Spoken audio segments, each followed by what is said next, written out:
உங்களோட விஷயமா கலைச்ச ஒரே ஒரு எம்பி நான் மட்டும்தான். படித்தவர்கள் இந்த நாட்டின் நாங்க போராடுறதால எதையுமே கிடைக்காது. இப்ப எங்களுக்கே தீர்வு இல்லாத போது இனி வேற பிள்ளைகளுக்கு என்ன நீங்க உங்களுக்காண்டி கதைப்பேன். அது நான் ஒரு டவுட்டும் இல்ல உங்களுக்கு. அதுக்கு எங்களோட கையில அப்பாயின்மெண்ட் வந்தே ஆகணும். அதுக்கு நீங்க மட்டும்தான் பொறுப்பு. ஒரு அரசாங்கம் எடுத்த வீச்சுக்கு படாரம் உங்களுக்கு வேலை தர போறதும் இல்லையா? அப்ப அவள டோட்டலா நீங்க என்னன்னு சார் ஒரேடியா கொடுப்பீங்க? போட்டேன் நீங்க எனக்கு பாராளுமன்றத்துல காய்க்கணும்டா நீங்கள் எழுத்து மூலம் தரணும். இப்படித்தான் சாவேச்சேரியிலையும் எல்லாருமே கம்ப்ளைண்ட் பண்ணி போட்டு நான் வழக்கு போய் 19 நாள் ஜெயில இருக்கீங்கல்ல சாட்சி சொல்லும் கொண்டு ஒருத்தருமே வரையில. இப்ப உங்களோட பிரச்சனையை நாளைக்கு நீங்கள் உங்களோட கையால எழுதிட்டாங்க உங்களுக்கு. வணக்கம் உறவுகளே, இன்றைய காணொலியில் என்ன விடயம் தொடர்பாக பார்க்க போகிறோம்னு சொன்னால், இன்றைய தினம் யாழ்ப்பாணம் கச்சேரிக்கு முன்னால் ஒரு போராட்டம் இடம்பெற்று கொண்டிருக்குது காலமே. அந்த காணொலியை தான் இன்றைய பார்க்க போகிறீங்க. இந்த காணொலியில் என்னென்ன நடக்குதுன்றது இந்த காணொலியை பார்த்து நீங்கள் தெரிஞ்சு கொள்ளுங்க. பட்டதாரிகளை பட்டதாரிகளை பட்டதாரிகளை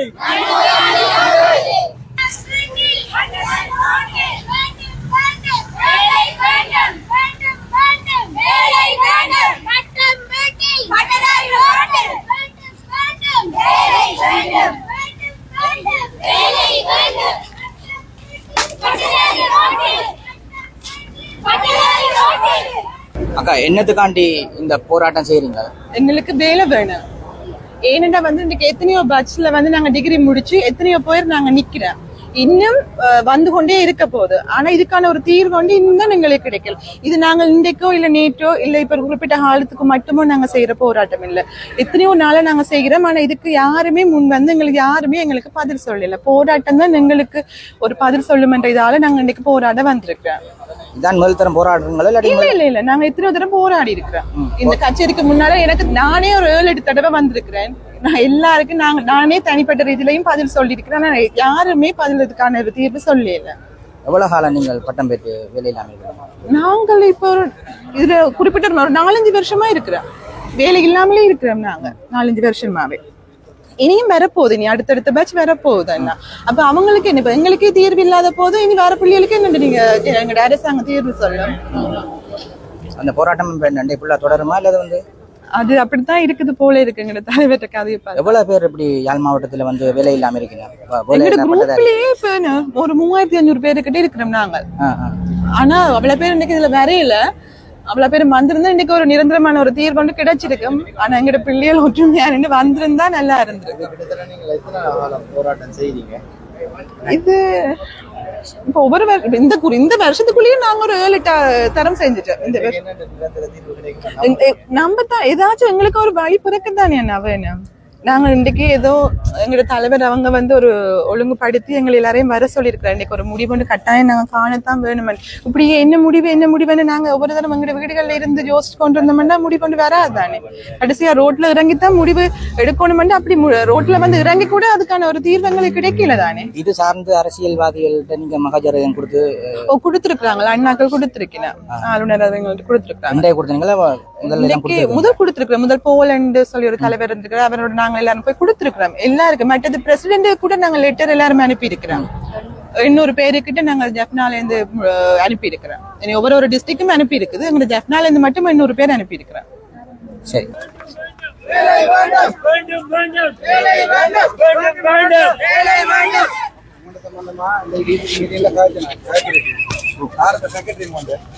நான்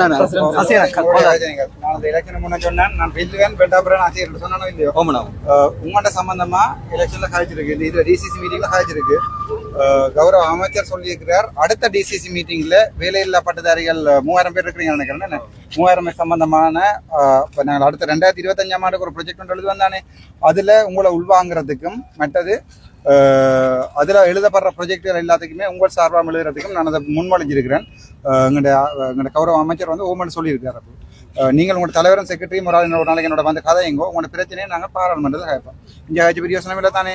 டிசிசி மீட்டிங்ல கதைக்கிறதால உங்களுக்கு வேலை தரப்போறது இல்லை. எந்த ஒரு அரசாங்கமா இருந்தாலும் உங்களுக்கு வேலை தரப்போறது இல்லை. ஆனா இன்னொரு அரசாங்கம் இப்போ எடுத்த வச்சுக்கு படாரம் உங்களுக்கு வேலை தரப்போறதும் இல்லையா. அப்போ நாங்கள் வேற ஏதாவது ப்ரொஜெக்டுகளை தொடங்கி 3000 பேருக்கு மேலே வேலை கொடுக்கறத பற்றி யோசிப்போம். நெடுக அரசாங்கம் மூலம் வேலை தருவான்னு பாத்தீங்கன்னா ஒரு நாள் வேலை தராது. அப்படி 42 வயசுலயும் இருக்கிறாங்க. எங்களுக்கு பிள்ளைகள் இருக்குது சார். எங்களோட ஹஸ்பண்ட் ஆகள்கிட்ட பொறுப்பை கொடுத்துட்டு நான் என்ன தனிப்பட்ட ரீதியில வயசு போன அம்மாக்கள் இருக்கு நான் விட்டுட்டு இந்த தொண்டு எனக்கு ஏலாம இருக்கு. இப்படி இப்படி போய்கொண்டிருந்தா இருந்து எத்தனை பேருக்கு மேக்சிமம் நீங்க இப்ப 3500 பேருன்னு சொல்றீங்கல்ல, அப்படி சார் 3500 பேருக்கு நீங்க ஒரேடியா கொடுக்க பின்னுக்கும் வச்சிருக்கல சார். அப்ப அவள டோட்டலா நீங்க என்னன்னு சார் ஒரேடியா கொடுப்பீங்க? கொடுக்க இயலாது. நான் அரசாங்கமோ அரசாங்க சார்பான எம்பியோ இல்ல. அது தெரியும் சார். நாங்கள் உங்களை புற சொல்லல சார். உங்களுக்கு எங்க சார்பா நீங்க போய் கதைக்கணும். உங்களுக்கு வேலை உங்க சார்பா கதைக்க வேண்டிய அரசாங்க எம்பி தான். நான் உங்களுக்கு ஒரு ஆளுக்கு யாருக்கு தெரியா வடிவா கிளியரா சொல்லி விட்டேன். உங்களோட எதுவுமே சொன்னேன்.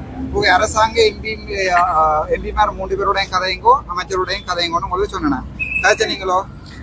சாட்டிஸ்ஃபை இல்ல. சரி, நீங்கள் அதுக்கு எழுத்து மூலம் கொடுத்த நீங்களோ பேர் போட்டு டேட் போட்டு கொடுத்த நீங்க அந்த கடிதத்தையும் அடுத்த கடிதம் எனக்கு எழுதித்தாங்க. நான் உங்களுக்கு பிரைவேட் மோஷன் போடலாம். 17ஆம் தேதி இன்றைக்கு 17ஆம் தேதி பொதுமக்கள் பிரச்சனை சொல்லி ஒன்று வைத்தியசாலையில 170 ஆக்களை வந்து வேலை கொடுத்துட்டு நிப்பாட்டி புலப்பட செய்திருக்கணும். அது சம்பந்தமான இது நான் பார்லிமெண்ட்டுக்கு கொண்டு போறேன். அதே மாதிரி உங்கள்கிட்ட எவ்வளவு பேரும் எனக்கு வேற நீங்களா என்னோட நம்பர் சேவ் பண்ணிருக்கேன்.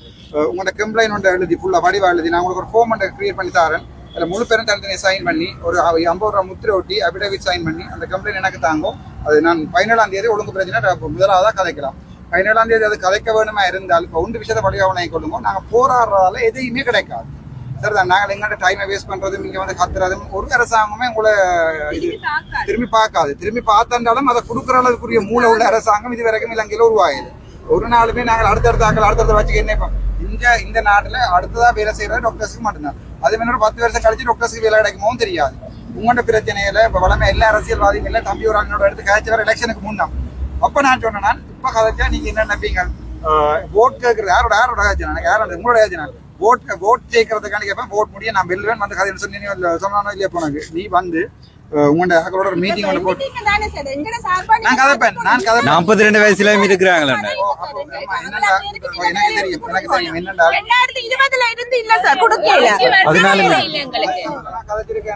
வீடியோ நீங்க லைவ் எல்லாம் எடுத்து பார்க்கலாம். டிசிசி மீட்டிங்ல முழுக்க நான் சம்பந்தமா கதைச்சிருக்கேன். உங்களோட விஷயமா கதைச்ச ஒரே ஒரு எம்பி நான் மட்டும்தான். நீங்கள் எனக்கு பாராளுமன்றத்தில் கதைக்கணும்டா நீங்கள் எழுத்து மூலம் தரணும். இப்படித்தான் சாவேச்சேரியிலையும் எல்லாருமே கம்ப்ளைண்ட் பண்ணி போட்டு நான் பழக்கு போய் 19 நாள் ஜெயில இருக்கீங்கல்ல சாட்சி சொல்லும் கொண்டு ஒருத்தருமே வரையில. இப்ப உங்களோட பிரச்சனை நாளைக்கு நீங்கள் உங்களோட கையால எழுதித்தாங்க உங்களுக்கு எழுதித்தாங்க. அது ஒரு கம்ப்ளைண்டா ஒரு 4 பேர் சைன் பண்ணி ஒரு கம்ப்ளைண்ட் எழுதித்தாங்க. 17ஆம் தேதி விடிய காலமா 9 மணிக்கு நான் அவசர பிரச்சனையா இதை நான் பார்லிமெண்ட்ல கொண்டே கதைக்கிறேன். அதுக்கு நீங்க உங்களோட கைப்பட எழுதித்தாங்க. உங்களோட நம்பர்ல கிடக்கு. இப்ப இதை வந்து டைம் வேஸ்ட் ஆகுங்க. இதுல நின்று வேஸ்ட் ஆகுறதால உங்களோட குரலும் வேஸ்ட் ஆகும்.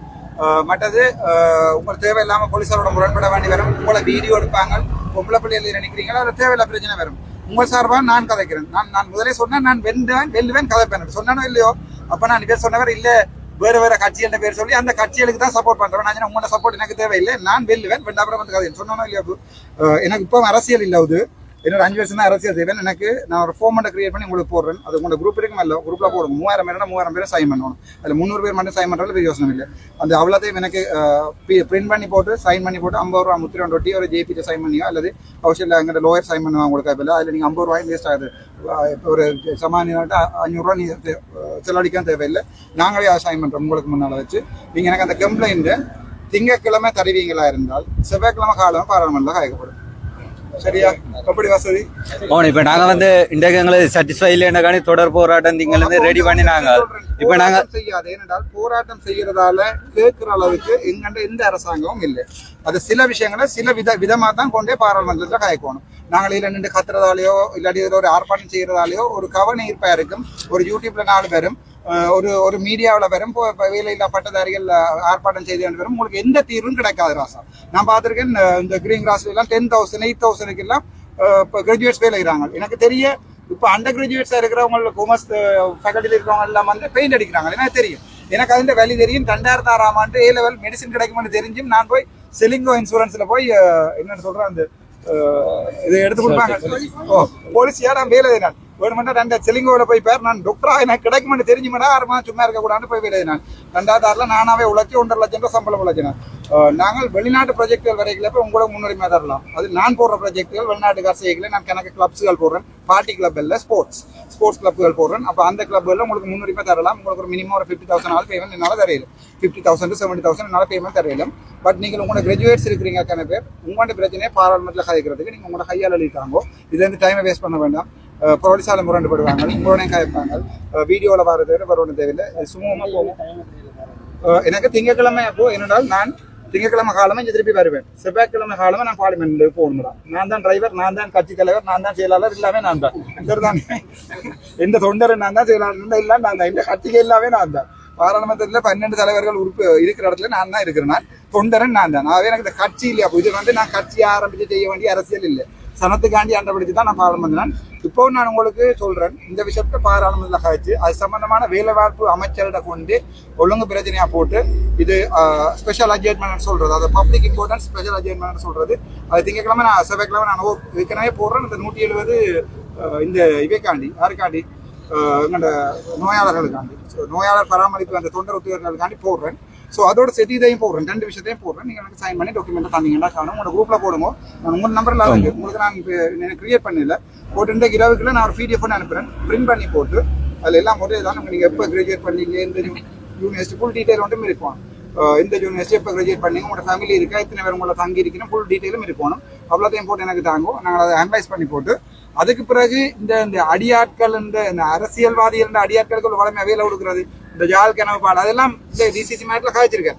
அப்படி செய்யலாது. அடுத்த முறை ஒரு கனவும் பாலாது. அடுத்த முறை நீங்க ப்ரொஜெக்ட் எழுதுறாலும் எங்களுக்கு காட்டி கொடுத்தா ஓமெண்ட் சொல்லியிருக்கணும். எல்லாரும் ஏற்கனவே நடந்த ப்ரொஜெக்ட் சம்பந்தமா கணக்கு விஷயம் கண்டுபிடிச்சு அடிபட்டு எடுத்திருக்கேன். என்ன இவங்களை முக்கியமான ஆக்களை விடையில வெளியில வருவது தெரியாது.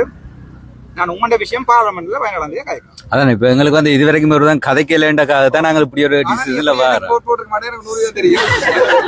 எனக்கு அது பிரச்சனையே இல்லை. எனக்கு போட் போட்ட முழுக்க 7 இழப்பு சரிதானே.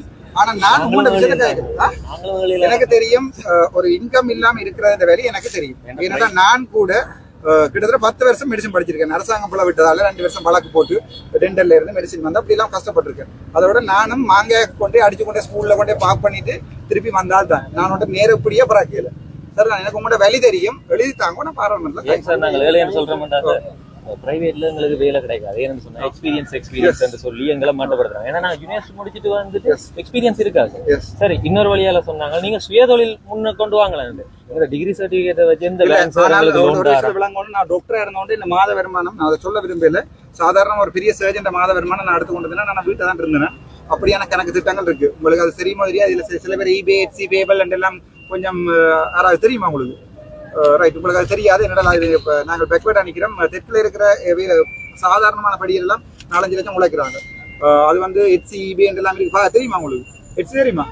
Etsy என்ற ஒரு ஹேண்ட்மேட் ஒர்க் ஷாப் பண்ணுறேன். ரைட், நான் அதுக்குரிய ப்ரொஜெக்ட் வச்சிருக்கிறேன். அப்போ நான் முக்கன் தானே சும்மா போய் உங்களுக்கு சொல்றதுக்கு அதுக்குரிய ப்ரொஜெக்ட் செய்கிறேன். அதில் நீங்கள் வாங்குவோம், நீங்கள் செய்யக்கூடிய எல்லாத்தையுமே செய்வேன். நாங்கள் வெளிநாட்டில் இருக்கிறவங்கள்ட்ட கதையோட கதைச்சிருக்கிறோம். இங்கேருந்து எக்ஸ்போர்ட் பண்ணுறதுக்குரிய எல்லா விஷயமும் கதைச்சிருக்கிறேன். சொந்தமாக ஒரு வீட்டு தொழில் ஸ்ரீலங்காவில் வாழ்றேன் என்றால் சொந்த தொழிலும் வீட்டு தொழிலும் வாழையிலாது. உதாரணத்துக்கு இந்த டாக்டர் சம்பளம் வந்து 1,54,000 ரூபா, லோன் கட்டுற வந்து 1,30,000 ரூபா காருக்கு. மிச்சம் 20,000 ரூபாய் வாழையிலுமா இல்லை. ஆனால் நான் அதோட எக்ஸ்ட்ரா 10 லட்சம் வருமானம் வரக்கூடிய ஒரு தொழிலோட நான் எனக்கு ஒருத்தருக்கு தெரியாமல் நான் வச்சிருக்கேன்.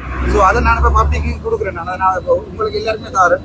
அது சம்பந்தமாக ப்ரொஜெக்ட் எடுக்கிறேன். இல்லாட்டி அடுத்த அரசியல் நம்ம ஓடி போய் அதை செய்வான், அதில் சொல்ல இல்லாது, என்ன செய்ய போறோம்னு சொல்ல இல்லாது. அதில் நான் உங்களை உள்வாங்குறேன். உங்களோட பிரச்சனையை பாராளுமன்றத்தில் கதைக்கிறேன். அதுக்குரிய தீர்வு வரும் வரைக்கும் திரும்ப திரும்ப கதைக்கிறேன். சரிதானே? வேற என்ன வேணும்? டைமை வேஸ்ட் பண்ணுவாங்க எங்களுக்கு பெர்மனன்ட் ஓகே. அதை சொல்லிக்கொண்டு வலிக்கிட்டுவாங்க. நான் அப்படி செய்ய போறேன் அப்படி செய்ய போறேன் அதால சொல்லலாது. சரிதானே? ஆனால் இந்த ப்ரொஜெக்டை ஸ்டார்ட் பண்றேன். கிணவரோட காய்ச்சிருக்கிறேன். எங்களோட ஊர்லோட ஸ்டார்ட் பண்றேன். இங்க மத்திய பொருளாதார இங்க கிடக்கு சாவச்சேரியில அது சும்மா கிடக்கு. அதை எடுப்பு பண்ணாங்க. அது எடுத்து வேலை செய்வோம். இங்க உழைச்சி இங்க 250 ரூபாய் விட்டு உழைக்க இல்லாது இங்க இருந்து 250 பவுன்ஸுக்கு அனுப்புற வேலையே பார்ப்போம். சரிதானே? அதால ஒரு கொஞ்சம் டைம் தான். நான் சொன்னா தானே நான் வின் பண்ணினா அப்படி எனக்கு ஒரு டைம் எடுப்பேன். எடுத்த வச்சு கொண்டும் செய்யல. கட்சி தலைவர் நான் தான் செயலாளர் தான் இல்லாண்டா தான். ஆனா அப்போ உங்களோட விஷயத்த பாராளுமன்றத்தில் கழிச்சு அது உங்களோட பிரச்சனை மட்டும் இல்லை, வடகிழக்குல எல்லா இடம் இருக்கிற பிரச்சனை. பட் உங்களோட பிரச்சனை நான் காய்ச்சி விடுறேன். அதுக்கு பிறகு சுயதொழில் இந்த உங்களோட சுயதொழில் ப்ராஜெக்ட் சம்பந்தமா எல்லாத்தையும் நான் உங்களோட ஒரு ஆளோட காய்க்கிறேன். பட் அந்த குரூப்லயும் ஆட் பண்ணி விடுங்க. நான் அதுல சம்பந்தமா போட்டு விடுவோம். வேற என்ன செய்யணும் உங்களுக்கு? திங்கட்கிழமை அப்போ நீங்க எனக்கு செய்து பண்ணி எனக்கு ஐடி முடிச்சாக்கெல்லாம் இருப்பினா முடிச்சு போட்டு கம்ஸ்கான் ரெப்ப போட்டுட்டு ஸ்கேன் பண்ணி போட்டு பிடிஎஃப் அனுப்பிவிட்டா நாங்க மீட் பண்ண தேவையில்லை. சரி, அந்த எனக்கு ஈஸி. எல்லாரும் ஒரு ஆளுக்கு அனுப்பி ஒரு ஆள் எனக்கு ஃபோர்ட் பண்ணி கொண்டு வந்தா ஈஸி. நான் அந்த ஒரு இதோட செய்தார். உங்களோட பேசிக் டீடைல் எனக்கு வேணும். அதாவது உங்களோட பேர் என்ன, ஊர் என்ன, எத்தனை பிள்ளைகள் உங்களை தங்கி வாழ்னா, யாழ்ப்பாணம் டவுன்ல எவ்வளவு கிலோமீட்டர் உங்களோட வீடு, அந்த டீடைல் வேணும். மட்டும் இல்ல இது நாங்க அதை செய்வோம். ஒரு பிரச்சனையும் இல்லையா? நான் அதுக்கான பெர்மனன்ட் சொல்யூஷன் நீ தான் தேடிக்கொள்ளும். உனக்கு அரசாங்கம் ஒரு நாளுமே ஜோப் தராது.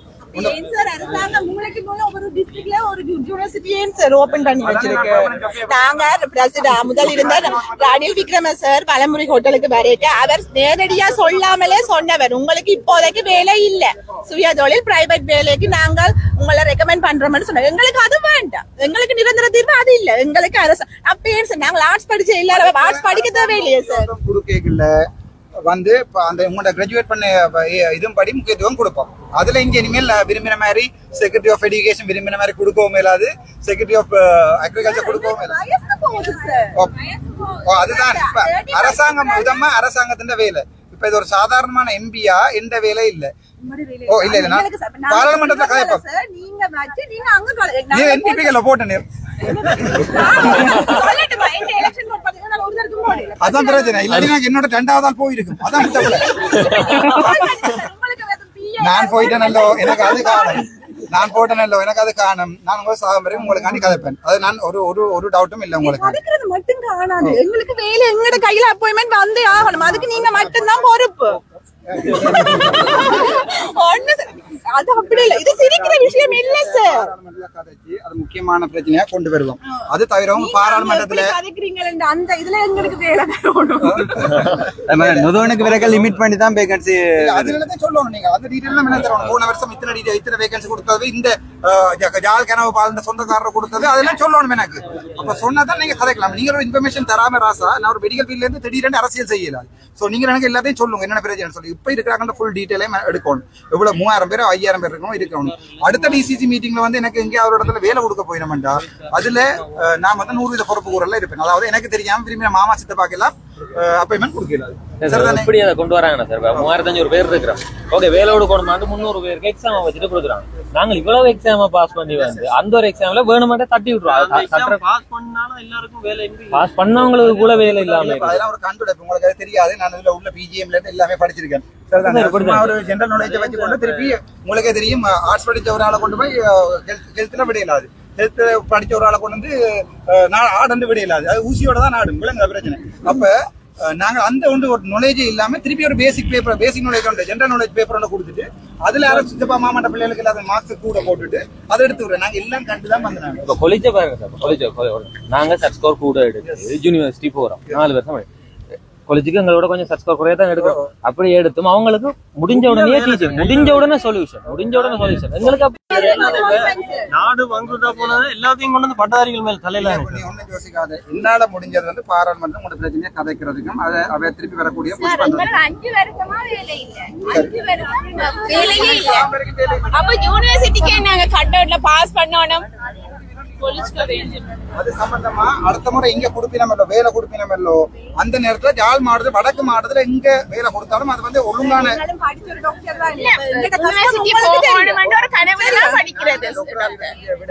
நான் போய் செரிங்கோ இன்சூரன்ஸ் தான் ஃபர்ஸ்ட் வேலை செய்து ஒரு வீடு வீட போய் தட்டி கொடுத்துருக்கேன். எங்களுக்கு முதல்ல அர்ஜுனாண்டாலே யாருன்னு தெரியாது. ஒரு Facebook ஓபன் பண்ணி சாவச்சேரியில நடந்த வீடியோ தான் எங்களுக்கு நீங்க முதல்ல அறிமுகம் ஆகுறீங்க. அதுக்கு பிறகுதான் உங்களோட வீடியோ 1 by 1 நாங்க பாக்குறோம். அதுக்கு பிறகு தெரிஞ்சுதான் நீங்கள் இப்படி எங்களுக்கு அண்ணா இப்படி நீங்க பாருங்கன்னு சசியை நான் சொன்ன பிறகு இவர் ஏதோ ஒரு விஷயம் எங்களுக்கா செய்வாருன்னு இன்றைக்கு எவ்வளவு பேர் இந்த கிரௌட் நிக்க வேண்டிய இடத்துல இந்த அண்ணா தான் அவ்வளவு கஷ்டப்பட்டவர். ஆனா அவ்வளவு பெரிய கிரௌட் அதான் அண்ணா கூட்டிட்டு வந்துருக்காரு. நீங்க கஷ்டப்பட்டு படிச்சு போய் ஒரு கிராஜுவேட்டா போய் அரசியலுக்கு எல்லாம் பாவிக்கல. ஆனா உங்களுக்கு தெரியும், நான் போய் ஜூனியர் ஸ்டூடெண்ட்ஸோட கைக்கல தான் கயந்திர மாதிரி போட போறோம், கயந்திர யாருக்கெல்லாம் போட போனா எல்லாருக்கும் போட்டு கடைசி என்ன வரணும் வாங்க உண்டு. அது பிரச்சனை இல்லை. இப்ப இருக்கிற சிச்சுவேஷன் பழச விடுவோம். உங்களுக்கு என்னால முடிஞ்ச பாராளுமன்றத்துல கதைக்க வேண்டியது அதான் உங்களோட கோரிக்கை. அதை கழிச்சு அதுக்குரிய எடுத்துடலாம். ரெண்டாவது நான் போடுற ப்ராஜெக்ட் எல்லாம் உங்களுக்கு முன்னுரிமை தரலாம். வேற என்ன செய்யலாம்? என்னால வேற என்ன செய்யலாம்? உங்களுக்கு வேற என்ன கேட்க போறீங்க? கடைசியா கால் பண்ணிருக்கிறேன் ஓபன் யூனிவர்சிட்டியால பட்டம் பெற்று உடனே அரசு பாடசாலைகள்ல ஆசிரியர் பதவியை கொடுக்க போறோம் கால் பண்ணிருக்கிறேன். இதுல வாட்ஸ்அப்ல அந்த குரூப்ல அந்த எங்களுக்கு வந்திருக்குது. அப்ப அப்படி இருக்கும்போது ஏற்கனவே பல்கலைக்கழகத்தால வெளியேறின பிள்ளைகளை என்ன செய்யறது? இல்லையா அப்படியே நடக்காது. அப்படிங்க அப்பாயின்மெண்ட் கொடுப்பட்டு எனக்கு சொல்லுங்க. சுகாதார உத்தியோகம் தானே அன்றைக்கு மெசேஜ் போட்டீங்கன்னா 7 மணிக்கு முன்னுக்கு பாரு எல்லாருக்குமே அப்பாயின்மெண்ட். அப்ப அங்க போக 30 பேர் வந்து கிளீனிங் ஸ்டாஃப் இருக்கிறேன் தானே, ஆட்சி மேல எல்லாம் இருப்பினும் தானே, அவையெல்லாம் சைன் பண்ணிக்க முடியல. அப்ப சத்தியமூர்த்தி சொல்லியிருக்காரு அவைக்கு தான் வேலை உண்டு. அப்படிப்பட்ட அரசாங்கத்தை 2020ஆம் ஆண்டு பாஸ் அவுட் பண்ணிட்டேன். அப்ப எங்களை 5 இப்ப 2025 வர போகுது. அப்ப நாங்க இவ்வளவு ஆழம் வேலை அரசாங்க வேலையை நம்பித்தான் எங்கட சின்ன வயசுல இருந்து எங்களுடைய அம்மாவை அனுப்பினோம். அந்த அரசாங்க வேலைக்காக தானே நாங்கள் படிக்கிறோம். அத முதலே எங்களுக்கு சொல்லி இருந்தா, சின்ன வயசுலயே சொல்லி இருந்தா நாங்க இந்த கேம்பஸுக்கு போயிருக்க மாட்டோம். அப்ப இந்த வருஷமும் நாங்க வேஸ்ட் ஆகிட்டோம். நீங்க அதுவும் எங்களுக்கு எப்ப அந்த நியமனத்தை எங்களுக்கு தெரியுங்க. எவ்வளவு சம்பளம் கேக்குறீங்க? அப்பயும் படிக்கணும், யூனிவர்சிட்டி போகணும். ரீசன் சொல்லுங்க. என்னத்துக்கு பாஸ் பண்ணணும், பாஸ் பண்ணணும். உங்களுக்கு அரசாங்க வேலை அரசாங்கம் கொடுக்கல உங்களுக்கு முன்னுரிமைக்கு நான் சண்டை பிடிப்பேன். அதுக்கான தானே உங்களுக்கு இப்ப சும்மா வேலை இல்லாம வீட்டுல இருக்கல தானே. இப்ப வேலை இல்லாம இருக்க வேண்டும். உங்களுக்கு ஒரு 1 லட்சம் ரூபாய் வருமானம் வரக்கூடிய ஒரு வேலையை தான் நான் தேடிக்கொண்டிருக்கேன். அதாவது கொஞ்சம் ப்ரொஜெக்டுகள் எழுதி வெளிநாட்டுல ஒரு ஜப்பானோடையோ ஒரு சைனாவோடையோ கதைச்சு ஒரு கொஞ்சம் இதுல செய்து இங்க எக்ஸ்போர்ட் பண்ற வேலையை தான் செய்து கொண்டிருக்கேன். அந்த ஒரு எக்ஸ்பீரியன்ஸும் தேவையில்லை. நீங்க சொல்றது ஓகே சார். நீங்க எங்களுக்கு தெரியும் அது அப்படி எங்களுக்கு தந்தா எங்களுக்கு சந்தோஷம். ஆனா அதுக்கு எவ்வளவு காலம் நீடிக்கும்? அப்ப எங்களுக்கும் 2020ஆம் ஆண்டு முடிச்சிட்டு நாங்க 2025க்கு போறோம். 4 வருஷத்துக்கு விட்டுட்டோம். நீங்க நீடிக்கிறேன்டா எங்கட வயசு எங்க போகும்? நான் என்ன சொல்ல வரேன்டா, உதாரணத்துக்கு நீங்க இந்த விஷயத்தை பார்லிமெண்ட்ல கதைக்கணும். நான் கதைக்கிறேன் என்று சொன்னாங்க. வெகு விரைவாக எங்களுக்கு அந்த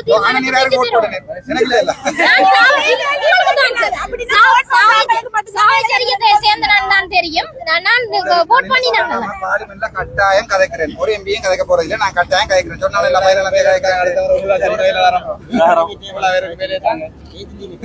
ஒரு ஏஜ் லிமிட்டும் தேவையில்லை. எப்ப நீ ஃபர்ஸ்டா பாஸ் அவுட் பண்ண டேட்ல இருந்து உங்க சீனியாரிட்டி மெயின்டைன் பண்ணப்படும். அதான் வளமையான சட்டமைப்பு. அதாவது எந்த டேட்ல உங்க எஃபெக்டிவ் டேட் ஸ்டார்ட் பண்ணுதோ அண்டேல இருந்து நீ சீனியர். உனக்கு வயசு 55 இருக்கலாம். பட் இப்பதான் ஓபன் யூனிவர்சிட்டி போறேன் நீ ஜூனியர். அது கனவேருக்கு அரசாங்கம் வேலை கொடுக்கிற நம்பிக்கை எனக்கு இல்ல. அரசாங்கம் வேலை கொடுக்கிற நம்பிக்கை எனக்கு இல்ல. அது சம்பந்தமா கதைக்கிறேன். நான் உங்கள் 3000 பேருக்கு ஏதாவது செய்யறதுக்கு ட்ரை பண்றேன். அவ்வளவுதான் ஒரு எம்பியால செய்யுது. சரிதானே? அந்த கோமெண்ட் ரப்பித்தாங்கோ. அது நான் அங்க எத்தனை பட்டதாரிகள் இருக்கணும் என்னன்றத ஒரு ஸ்டாட்டிஸ்டிக்ஸ் இல்லாம சும்மா கதைக்க கூடாது.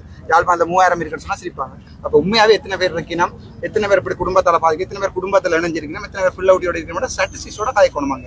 சும்மா ஒரு பேச்சு இந்த கையில கவர்மெண்ட் அப்பாயின்மெண்ட் இருந்தா தானே இந்த கையில பொண்ணு கொடுப்பாங்களா பாய்ஸ்க்கு? எனக்கு தெரியுது பிரச்சனை. 26 வயசு 28 வயசுல ஆர்ட்ஸ்ல பாஸ் பண்ணி கிட்டத்தட்ட உங்களுக்கு வேலை எடுக்க 30-32 வயசு ஆகும். அது சம்பந்தமா எல்லாம் கதைப்போம். ஒரு எம்பியா உங்களுக்கு செய்ய வேண்டிய இந்த தனிப்பட்ட ப்ராஜெக்டை நான் தனியா செய்யறேன். கவர்மெண்டால என்ன தரணும் அடிபட்டு வேண்டி தரேன். இந்த 5 வருஷத்துக்கு அவ்வளவுதான். அடிபடுறீங்களா இல்லையான்னு அடுத்த மீட்டிங்ல நாம ஸ்பெஷல் அட்ஜர்மென்ட் போடலாம்.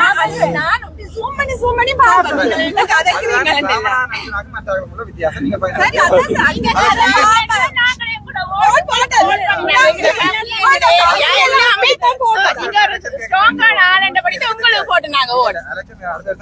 எனக்கு தெரியும். அது போய் தானே சொல்றேன். இலக்கம் கேட்கறது. இப்ப 5 வருஷம் நான் இருக்கிற காலத்துல என்ன நல்ல செய்யணுமோ அவ்வளவு செய்துட்டு போறேன்.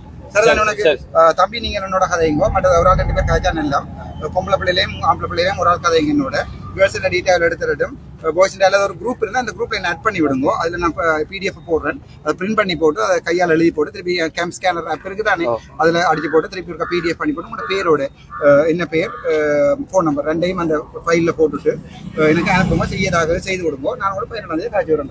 மற்றது அந்த ஃபுல் டீட்டெயில் எடுத்து வச்சிருந்தேன்டா. நான் அடுத்து எனக்கு ஒரு இதோண்டு வரைகளை நான் அதுல எக்ஸல் சீட்ல பார்ப்பேன்.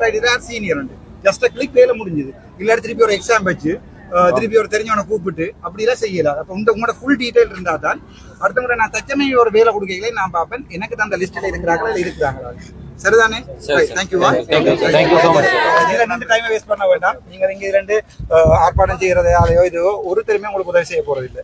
உதய ஆர்ப்பாட்டம் செய்து ஜெயிலுக்கும் போயிட்டு வந்தால் நான் கொஞ்சம் வேலியா வந்து அங்க முடிக்கிறது ட்ரை பண்ணாங்க. ஆனா முடிக்க முடியல.